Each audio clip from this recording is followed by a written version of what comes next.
Hey, it's Trueflight here again, and we're back in the crew. This time we're going to be looking at the Koenigsegg Agera R. This car was one of the fastest cars in production for a while. I'm not sure if it still holds the title, but it in the game, as far as that goes, had some issues with handling early on. Had a great top speed though, and good acceleration. Supposedly it's gotten some updates since I last kind of used it, so we're going to give it a try here in a performance spec race and see what it's like.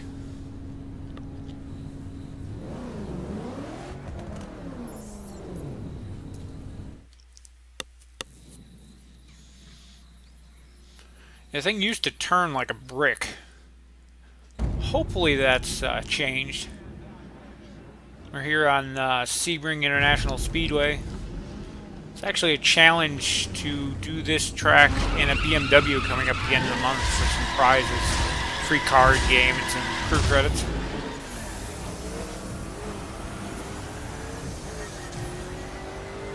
Seems a little bit snappier than it used to be. We're using sport handling for once. Still don't have my controller back. Haven't picked up a wheel yet, so I am still using the keyboard.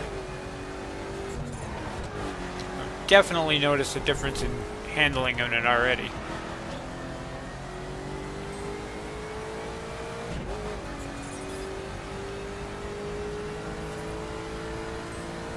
Much better than it used to be. I don't know how the braking is. Oh, the braking is actually better than I expected to. It definitely much improved over the last time I used this car. I will say, oddly enough, though, that the full stock spec version of this car is actually about 50 miles an hour faster than the performance spec. The performance spec gets better acceleration and obviously better handling now, but you lose off on that top end. I think it's to keep it more in balance with the other cars in the game. They all tend to top out at about 230 in performance spec. See how fast we can get her up to on this straightaway here. I mean, I ain't even gonna break 200 before we run out of road.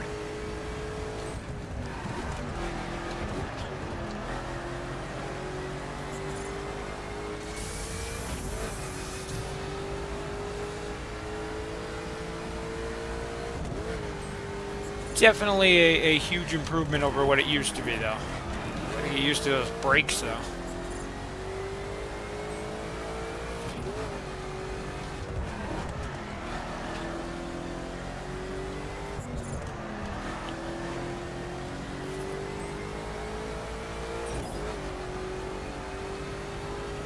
Try braking at the 200 mark this time and see. That did it.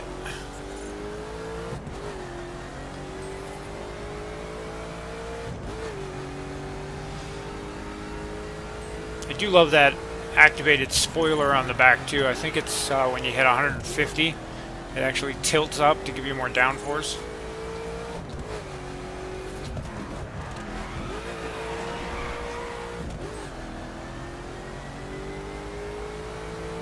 You sure it's at 150? There it goes.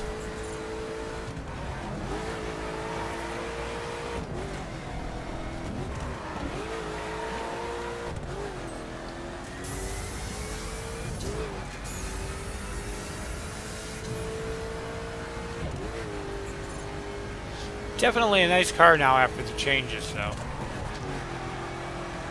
I used to use it a lot for free roaming. See, I've got 1,100 miles on it.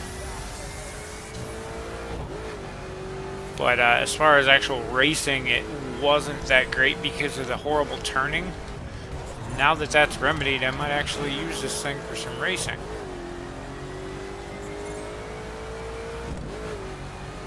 Still like my Lotus the best for the performance spec, though.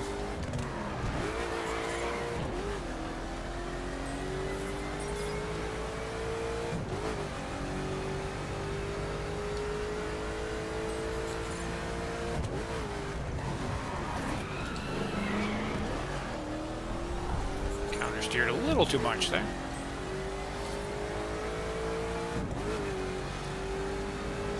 Really funny thing is you can get this car in a drift spec, which I do have unlocked. It's extremely funny to see a Koenigsegg drifting. They did pick some weird cars to come with drift spec. This and all the Lamborghinis, which I've seen drifting Lamborghinis before, but those came in with the game, with the expansion when it came out, and things like the RX-7 didn't get a drift spec till later. Just seemed kind of funny. Love to see a drag spec in some of these supercars. Hypercars, whatever they're listed as, with their awesome acceleration.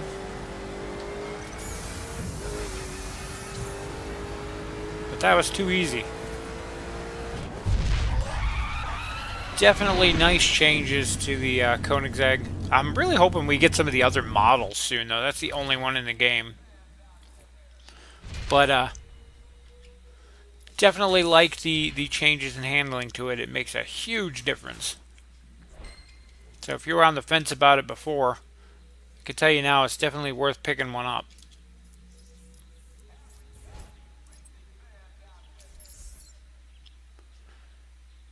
Anyway, that's it for this quick video here.